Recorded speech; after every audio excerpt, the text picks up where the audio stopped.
Hi folks, Jason here. In this video, I'm going to show you how to rig a ball. So without further ado, let's get going. So you're going to open up Blender. I'm going to select the cube, delete it. I'm going to press Shift and A, Mesh, and go to UV Sphere. Next, right click, go Shade Smooth. And now holding down Alt, I'm going to use the left button mouse and just go to the front view. Okay, we're going to give it a color. I'm going to go down to the materials at the bottom here.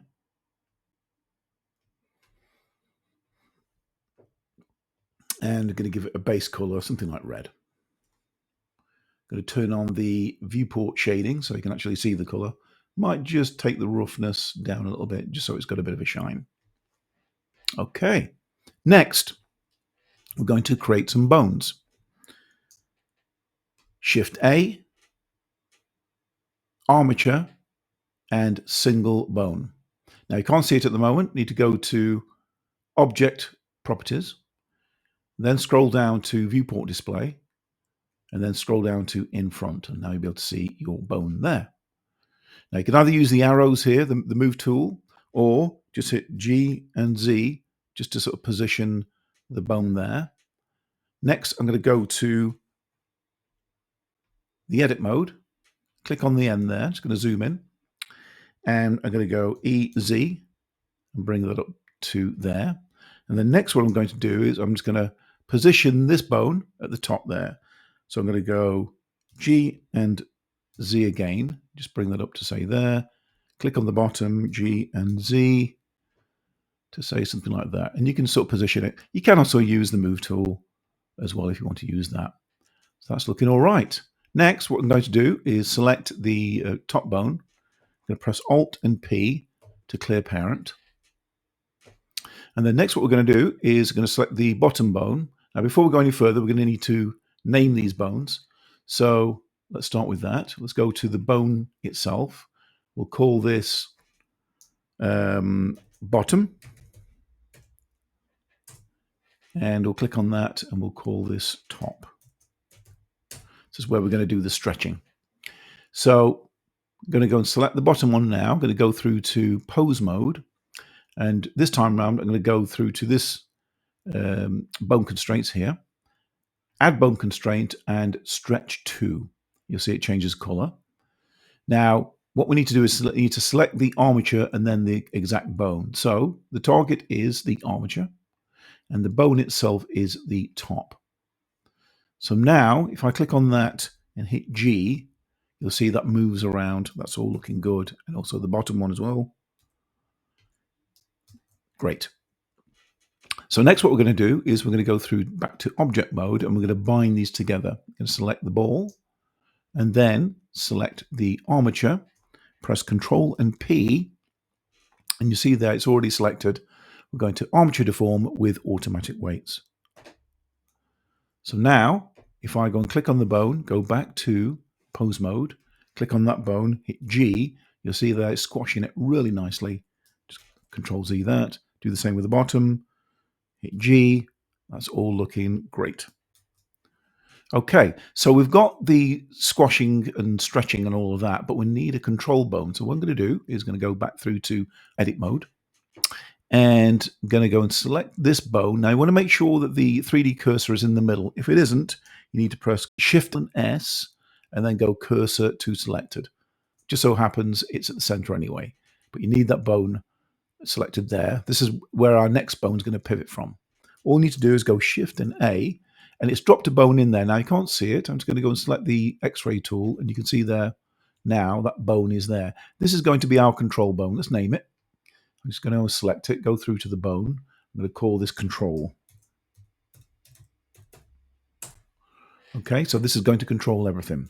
Now, next, what we need to do is we need to parent both of these to that. In order to do that, you can do this in edit mode. Go and select the top one, the bottom one, and if I just zoom in a little bit there and select the middle one there, that's the control. Then press Control and P, and then keep offset. So all being well, if I just zoom out and go back through to pose mode, I can move this top one here, hit G, but you'll see there that the controlling bone stays where it is.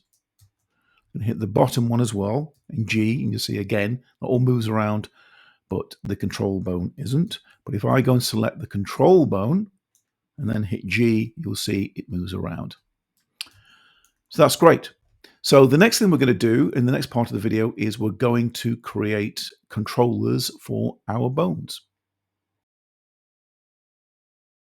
Okay, so in order to do that, we're going to select object mode, come out of that. In fact, we'll come out of the X-ray mode. And we're going to go Shift and A, Mesh, and we're going to create a circle. I'm just going to hit S just to scale that up. And then what I'm going to do is I'm just going to move that down to say there, right? Okay, I'm going to go and select the armature, then go through to pose mode. And now what we're going to do is we're going to basically create controls for all these using this kind of circle. So we'll start with the top. I'm going to select that. And what we're going to do here is we're going to go through on the bone.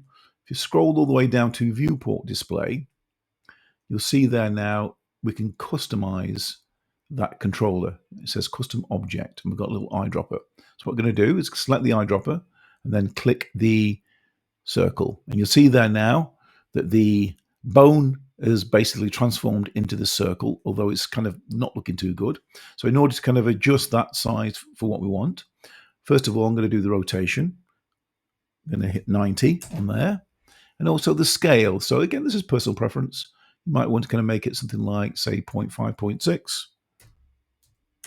Something like that. That's looking all right. And if it's a little bit too low down, we can go through to where it says translation, Y, and maybe just take that slightly above. Next, we're going to do the bottom. So same thing as before, select it, go to the eyedropper tool, click on that there. And then same thing as before. So I'm going to change this to 90 and then scale it down to, I don't know, say, what did we do with the other one? That was 0.6. So maybe we'll go, try that 0.6 and 0.6 as well on there. We could even go a little bit lower, so maybe even 0.4 and 0.4 on there. Something like that. And again, just use the translation Y and just lower that down a little bit. And then last but not least, we've got the controller. So I'm going to go and select that, same as before. Select the eyedropper, click on the circle, and again, change that to 90. And scale-wise, I want it a little bit bigger than the ball, so let's just scale it up a little bit. Something like 1.4 maybe. So again, 1.4 to there. That's looking all right. Excellent. Okay, so I'm going to go back through to the object mode. I'm going to go and delete this circle now. Don't need that anymore. Select our control rig now. Go back to pose. Now, it's all looking good. So if I click on that now and hit G, you'll see that's moving around really nicely. Control Z. Same thing with this, G. It's all looking good. And then the controller itself, that will move around. And also it'll rotate. So if you want to rotate the ball, you can do that. If you ever want to reset this, by the way, let's say you kind of moving this around, but maybe it's gone into a little bit of a mess, or you want to basically get it back to normal. All you need to do is press A, and then press Alt and G, and Alt and R, and that'll take it back to its original state. Now, one of the other things that we can do is we can change the colors of these just so they're a bit more identifiable. Now, this is quite simple, but perhaps when we're creating sort of more complex rigs in the future, you might want to sort of color code them. So let's do that now. So I'm going to select the top, and I'm going to go through to the viewport display again. And this, where it says bone color, I'm going to click that and say, let's make this orange. And the controller will make that, say, purple. And the bottom one there, we'll make that, what should we say, green. So there we are. So basically, that's how you can create a rig for a ball. Hope you enjoyed the video. See you in the next one, folks. Bye for now.